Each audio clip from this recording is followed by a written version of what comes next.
Bonjour à tous, bienvenue sur ma chaîne YouTube. C'est un plaisir de vous retrouver aujourd'hui pour une nouvelle vidéo qui va aujourd'hui parler de la fameuse créatine. Alors la créatine, c'est un des compléments vraiment les plus utilisés actuellement dans le monde de la musculation. Et je coupe court à tout commentaire débile avant même de les lire. Non, la créatine, ce n'est pas un produit dopant.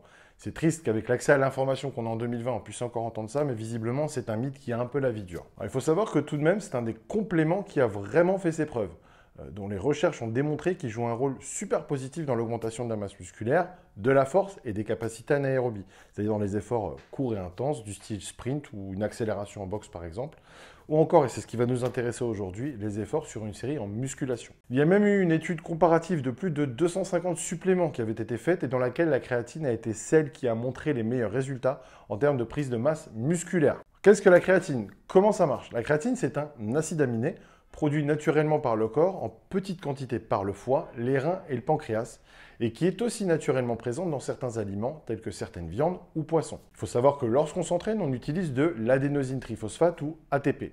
L'ATP, c'est la source d'énergie de nos muscles pour la contraction musculaire. Le souci, c'est que le stock d'ATP présent dans les muscles n'est pas inépuisable et que pour pouvoir fournir un effort musculaire, le corps doit être capable de reconstituer ses ressources d'ATP très vite. Et il le fait de différentes manières selon la durée et l'intensité de l'effort. Et c'est là qu'on va commencer à parler des fameuses filières. La filière aérobie pour les efforts longs supérieurs à 2 minutes. Dans le cadre de ce type d'effort, l'ATP est produit à partir de l'oxydation du glucose, qu'on appelle la glycolyse aérobie, et des acides gras. La filière anaérobie lactique, pour les efforts compris entre 15 secondes et 2 minutes environ, à partir de 40 secondes, elle fonctionne conjointement avec le système aérobie. Dans cette filière, l'ATP est produite à partir de l'oxydation du glucose et génère un déchet métabolique appelé acide lactique. Cet acide lactique qui génère lors d'un effort poussé cette sensation de brûlure et de fatigue musculaire. Et la filière qui nous intéresse dans le cadre de cette vidéo, la filière anaérobie alactique, qui correspond aux efforts plutôt explosifs, n'excédant pas 10 secondes environ. Dans cette filière, l'ATP est produite à partir de la créatine phosphate présente dans les muscles. On s'en rend donc compte que l'une des principales filières énergétiques qui nourrit les efforts typiques en musculation est la filière anaérobie alactique, et par conséquent, on comprend l'intérêt que peut avoir l'apport exogène de créatine qui permet d'augmenter les stocks de créatine musculaire de 20% environ. Alors désolé pour ce petit tour d'horizon un peu fastidieux, mais je voulais que vous compreniez clairement à quoi servait la créatine et pourquoi on dit qu'elle impacte les efforts courts et surtout les efforts en musculation. Alors on peut se demander pourquoi supplémenter en créatine puisque mon corps en produit et en plus je peux en avoir un apport complémentaire par la nourriture. Eh bien tout simplement parce que les stocks de créatine phosphate dans le corps humain sont très vite utilisés et épuisés et ensuite parce que l'apport que l'on a en créatine par la nourriture est vraiment très mince. Pour vous donner un exemple, pour avoir l'équivalent d'une dose de créatine, il vous faudra à peu près 1 kg de viande de bœuf et qui plus est, qui sera consommée crue car la cuisson la dénature. C'est donc là que la supplémentation prend tout son sens. Qui plus est, la créatine est un complément qui est vraiment super bon marché. Quels résultats? Alors les résultats de la créatine se font ressentir sur la force et l'accroissement de la masse musculaire. Il faut savoir que de toute façon, les résultats de la supplémentation en créatine ne sont plus approuvés. Une méta-analyse de 2003 a indiqué que sur 300 études, on a pu observer une augmentation moyenne de la force max allant de 5 à 15%, même chez des sujets avec plus de 5 ans d'expérience d'entraînement. Donc même chez des sujets qui avaient une marge de progression restreinte. En termes de prise de poids et de masse musculaire, des recherches faites sur des pratiquants qui ont supplémenté en créatine pendant 3 mois montrent une évolution de 1,3 à 3 kg de plus que ceux qui n'ont pas supplémenté en créatine sur la même période. On a donc affaire à un complément qui tient vraiment la route et qui a fait ses preuves maintes fois. Note importante, toutefois, il y a un pourcentage malheureux de la population de l'ordre de 25% qui ne répond pas à la créatine. Alors comment savoir si soi-même on répond ou pas? Eh bien en se pesant régulièrement, tout simplement. On considérera qu'après un mois de prise, le poids doit avoir monté plus qu'à l'accoutumée du fait de la rétention d'eau intramusculaire. Quel est le meilleur type de créatine? Toutes les études, pour le moment, se tournent vers la créatine monohydrate.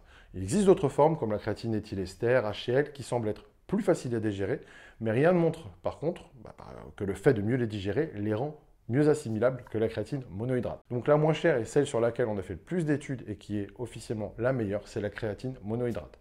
Par contre, si la créatine monohydrate vous cause des soucis d'estomac, ça peut arriver parfois, alors partez sur de la créatine HCl par exemple. Avec quoi la prendre? Alors, on a très longtemps conseillé, moi-même y compris, de la prendre avec du jus de raisin. Non pas parce que le raisin aurait quelconque vertu en plus, mais tout simplement de par le pic d'insuline qu'il générait. Et on le sait, l'insuline aide à une meilleure absorption des nutriments que l'on ingère, d'où la recherche de ce pic d'insuline avec la prise de créatine. Les recherches plus récentes montrent désormais que l'absorption de la créatine est optimisée lorsqu'elle est prise avec une source de glucides, mais surtout avec un mélange de glucides plus protéines.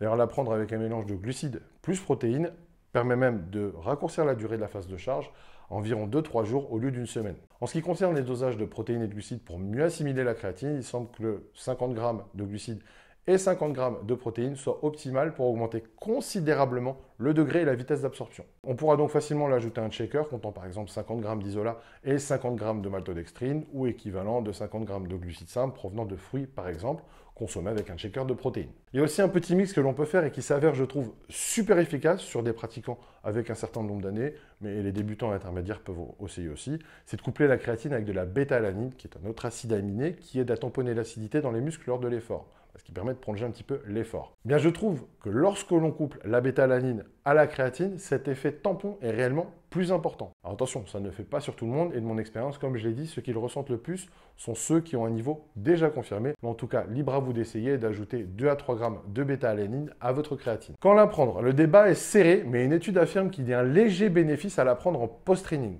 ce qui est assez pratique en soi, puisque nombreux sont ceux qui prennent un shaker de protéines après le training. Car même si ce n'est pas une obligation de sauter sur le shaker post-training, si on n'a mangé pas trop longtemps avant le training, c'est en tout cas absolument pas négatif. Et comme je dis souvent, la seule chose qui soit négative, c'est de ne pas manger de toute façon. En ce qui concerne le moment de la prise dans la journée pendant la phase de charge, les études démontrent que la saturation musculaire peut être atteinte quel que soit le moment de la journée où les prises sont faites. La créatine peut être prise de différentes façons. On peut faire une phase de charge. Donc on a longtemps d'ailleurs considéré que la phase de charge, c'était le Saint Graal, c'était la seule et unique manière de la prendre en pensant que si on ne saturait pas les muscles dès le départ, alors on n'arrivait pas à obtenir une concentration optimale de créatine au sein des muscles. Mais c'est faux, on peut arriver au même résultat sans phase de charge, mais le corps mettra bien entendu plus longtemps à atteindre un taux optimal de créatine dans les muscles. L'avantage de la phase de charge est qu'elle permet d'atteindre un taux optimal plus vite. C'est pour ça que cette méthode quand même garde la cote, mais elle n'est pas la seule ultime méthode. Pour une phase de charge, on prendra 20 à 25 grammes par jour pendant 7 jours, puis on descendra à 3-5 grammes par jour pour le reste de la cure, pour maintenir un taux correct dans les muscles. Ça ne sert à rien de prendre plus, une fois la saturation atteinte, le reste sera éliminé. On la prendra généralement en 2 prises de 10 grammes, sauf ceux qui ne supportent pas bien au niveau digestif. Dans ce cas, on recommandera plutôt la prise de 4 x 5 grammes ou 5 x 4 grammes même. On peut aussi suivre une méthode de cycle classique qui consiste à prendre 3 à 5 grammes par jour dès le départ et attendre un peu plus longtemps, environ un mois, avant d'arriver à saturation pour un taux optimal. Je le répète, les deux méthodes se valent, même si la phase de charge permet d'obtenir des stocks de créatine plus élevés, plus vite, elle ne convient pas à tout le monde, surtout en termes de problèmes digestifs, c'est ce qui ressort fréquemment.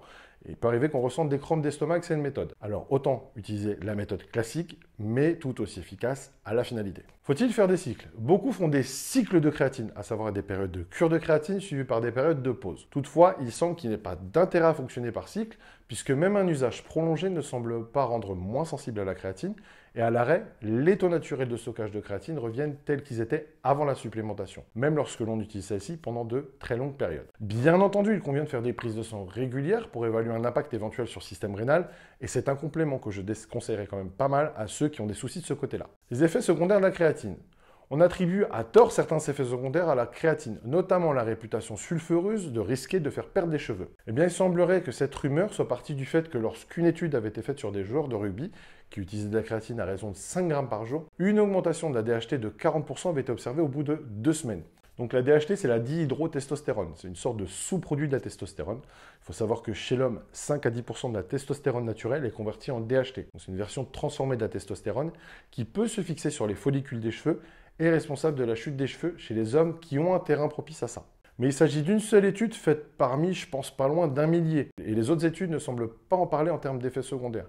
Et certaines ont été faites sur des sujets qui ont pris de la créatine pendant 5 ans. Un autre point important à soulever aussi, c'est qu'il a été démontré que l'entraînement à lui seul peut créer une augmentation de plus de 25% du taux de DHT au bout de quelques mois. Donc à la limite, ceux qui n'ont pas d'antécédents familiaux de perte de cheveux, vous n'avez pas de souci à vous faire.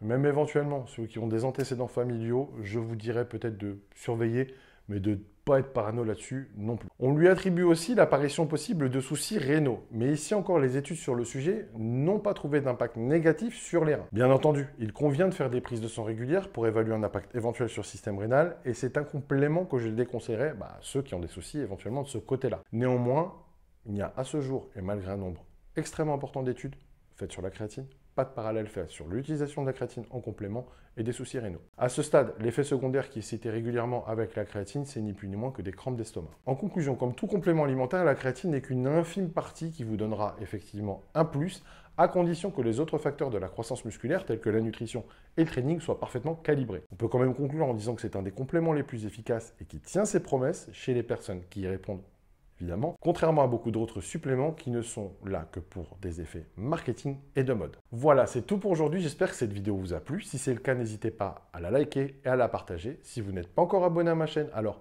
abonnez-vous sans hésiter.